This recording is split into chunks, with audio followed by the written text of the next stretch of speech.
New York guards secrets not only above, but also beneath its glittering streets. The Phantom Line Tunnel, a sealed subway route under the heart of Times Square since the Prohibition era, is the birthplace of urban legends about lost souls and paranormal encounters. This is the stage for the disappearance of Tommy Flynn, an MTA Metropolitan Transportation Authority engineer who had access to this sealed section. The search team finds only Tommy's body camera, still recording. The video, displayed in a chilling loop, shows Tommy navigating the damp, dark arches of the tunnel. Suddenly, his flashlight flickers and the screen is filled by his pale, terrified face. He screams about red-eyed shadows and distorted figures coming towards him, before the camera drops to the floor, recording only the sound of his desperate footsteps vanishing into the dark.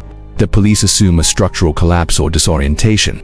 Kaito Ishikawa, watching the video, sees something different: pure biochemical terror. Kaito, Maria Rodriguez, and Detective Miller arrive at the sealed access point. Miller is convinced Tommy was a victim of methane gas or disorientation, but Kaito insists that Tommy's terror was real to him. Maria, researching the Phantom Line folklore, discovers that the legends speak not of common ghosts, but of victims of an old opium ecstasy drug ring that operated there.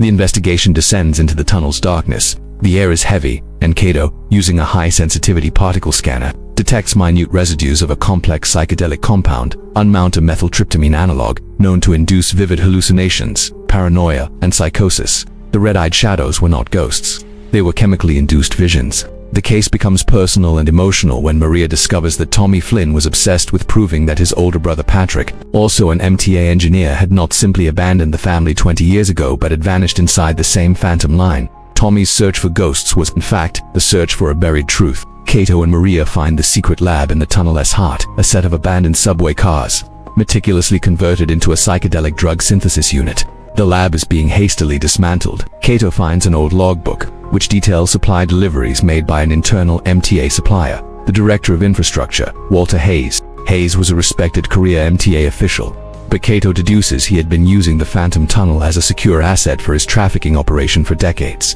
selling unmount to New York's elites seeking extreme experiences.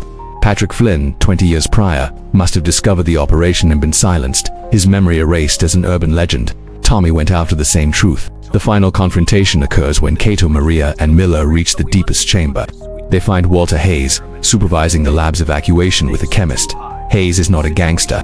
He is a cold, calculating bureaucrat who used his infrastructure knowledge to create an underground empire. Hayes tries to use a vaporizer of the unmount compound to disorient them, but Kaito uses precise logic to protect himself, and Miller instructing them to focus on organic sounds and the texture of their own bodies to anchor reality. They find Tommy Flynn in a catatonic state, deeply immersed in a hallucination, trapped in a corner of the chamber. Near him, finally, is the proof Tommy sought, a skeleton with a worn MTA identification badge, Patrick Flynn. Tommy found his brother moments before succumbing to the drug.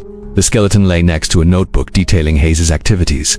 Maria, under Kaito's guidance, activates an emergency ventilation system whose code she discovered in Hayes' MTA files to clear the tunnel air. The chemist is arrested, but Hayes, with his intimate knowledge of New York's vast subway network, activates a secret escape door leading to a decommissioned active subway line. Kaito watches Hayes' figure disappear.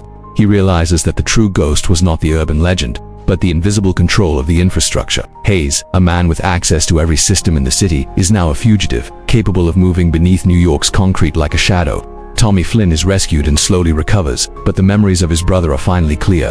However, Director Hayes' file at the MTA is conveniently erased. Kaito holds Tommy's body camera. The case is closed, the truth revealed, but the infrastructure predator is free. Kaito understands that Hayes' next crime could come from anywhere: a blackout, a train derailment, a structural collapse. The hunt for the infrastructure ghost is just beginning.